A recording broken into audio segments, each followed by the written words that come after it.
میں نے دیکھا کہ ماں اپنے بیٹے کو آہستہ سے مارتی اور بچے کے ساتھ خود بھی رونے لگتی۔ میں نے آگے ہو کر پوچھا، بہن کیوں بچے کو مار رہی ہو جبکہ خود بھی روتی ہو؟ اس نے جواب دیا کہ بھائی آپ کو تو معلوم ہے کہ اس کے والد اللہ کو پیارے ہو گئے ہیں اور ہم بہت غریب بھی ہیں۔ میں لوگوں کے گھروں میں مزدوری کرتی ہوں اور اس کی پڑھائی کا مشکل سے خرچ اٹھاتی ہوں۔ یہ کم بخت اسکول روزانہ دیر سے جاتا ہے اور روزانہ گھر دیر آتا ہے۔ جاتے ہوئے رستے میں کہیں کھیل کود میں لگ جاتا ہے اور پڑھائی کی طرف ذرا بھی توجہ نہیں دیتا، جس کی وجہ سے روزانہ اپنے اسکول کی وردی گندی کر لیتا ہے۔ میں نے بچے اور اس کی ماں کو تھوڑا سمجھایا اور چل دیا۔ ایک دن صبح صبح سبزی منڈی کچھ سبزی وغیرہ لینے گیا تو اچانک میری نظر اس 10 سالہ بچے پر پڑی جو روزانہ گھر سے مار کھاتا تھا۔ کیا دیکھتا ہوں کہ وہ بچہ منڈی میں پھر رہا ہے اور جو دکاندار اپنی دکانوں کے لیے سبزی خرید کر اپنی بوریوں میں ڈالتے، ان سے کوئی سبزی زمین پر گر جاتی اور وہ بچہ اسے فوراً اٹھا کر اپنی جھولی میں ڈال لیتا۔ میں یہ ماجرا دیکھ کر پریشانی میں مبتلا ہو رہا تھا کہ چکر کیا ہے۔ میں اس بچے کو چوری چوری فالو کرنے لگا۔ جب اس کی جھولی سبزی سے بھر گئی تو وہ سڑک کے کنارے بیٹھ کر اونچی اونچی آوازیں لگا کر اسے بیچنے لگا۔ منہ پر مٹی، گندی وردی اور آنکھوں میں نمی کے ساتھ ایسا دکاندار زندگی میں پہلی بار دیکھ رہا تھا۔ دیکھتے دیکھتے اچانک ایک آدمی اپنی دکان سے اٹھا جس کی دکان کے سامنے اس بچے نے ننھی سی دکان لگائی تھی۔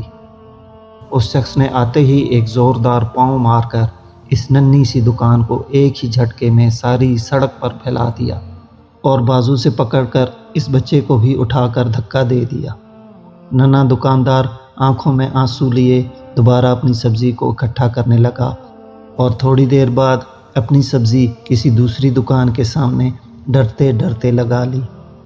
بھلا ہو اس شخص کا جس کی دکان کے سامنے اب اس نے اپنی ننھی دکان لگائی۔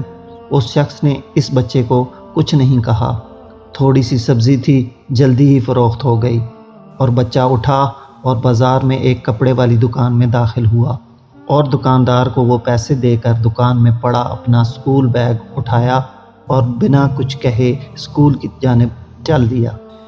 جب وہ بچہ اسکول گیا تو 1 گھنٹہ دیر ہو چکی تھی، جس پر اس کے استاد نے ڈنڈے سے اسے خوب مارا۔ میں نے جلدی سے جا کر استاد کو منع کیا کہ یتیم بچہ ہے، اسے مت مارو۔ استاد فرمانے لگے کہ سر یہ روزانہ 1 گھنٹہ دیر سے آتا ہے، میں روزانہ اسے سزا دیتا ہوں کہ ڈر سے اسکول ٹائم پر آئے اور کئی بار میں اس کے گھر میں بھی پیغام دے چکا ہوں۔ بچہ مار کھانے کے بعد کلاس میں بیٹھ کر پڑھنے لگا۔ میں نے اس کے استاد کا موبائل نمبر لیا اور گھر کی طرف چل دیا۔ گھر جا کر معلوم ہوا کہ میں جو سبزی لینے گیا تھا وہ تو بھول ہی گیا ہوں۔ حسب معمول بچے نے اسکول سے گھر آ کر ماں سے ایک بار پھر مار کھائی ہوگی۔ ساری رات میرا سر چکراتا رہا۔ اگلے دن صبح کی نماز ادا کی اور فوراً بچے کے استاد کو کال کی کہ منڈی ٹائم ہر حالت میں منڈی پہنچے، جس پر مجھے مثبت جواب ملا۔ سورج نکلا اور بچے کا اسکول جانے کا وقت ہوا اور بچہ گھر سے سیدھا منڈی اپنی ننھی دکان کا بندوبست کرنے لگا۔ میں نے اس کے گھر جا کر اس کی والدہ کو کہا کہ بہن میرے ساتھ چلو، میں تمہیں بتاتا ہوں آپ کا بیٹا اسکول کیوں دیر سے جاتا ہے۔ وہ فوراً میرے ساتھ منہ میں یہ کہتے ہوئے چل پڑی کہ آج اس لڑکے کی میرے ہاتھوں خیر نہیں، چھوڑوں گی نہیں اسے۔ آج منڈی میں لڑکے کا استاد بھی آ چکا تھا۔ ہم تینوں نے منڈی کی 3 مختلف جگہوں پر پوزیشن سنبھال لی اور ننھی دکان والے کو چھپ کر دیکھنے لگے۔ حسب معمول آج بھی اسے کافی لوگوں سے جھڑکیں لینی پڑیں اور آخر کار وہ لڑکا اپنی سبزی فروخت کر کے کپڑے والی دکان کی طرف چل دیا۔ اچانک میری نظر اس کی ماں پر پڑی تو کیا دیکھتا ہوں کہ بہت ہی درد بھری سسکیاں لے کر زاروں قطار رو رہی تھی اور میں نے فوراً اس کے استاد کی طرف دیکھا تو وہ بہت شدت سے اس کے آنسو بہہ رہے تھے۔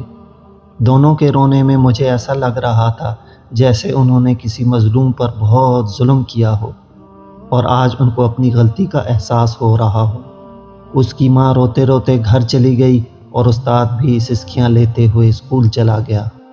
حسب معمول بچے نے دکاندار کو پیسے دیے اور آج اس کو دکاندار نے ایک لیڈی سوٹ دیتے ہوئے کہا، بیٹا آج سوٹ کے سارے پیسے پورے ہو گئے ہیں، اپنا سوٹ لے جاؤ۔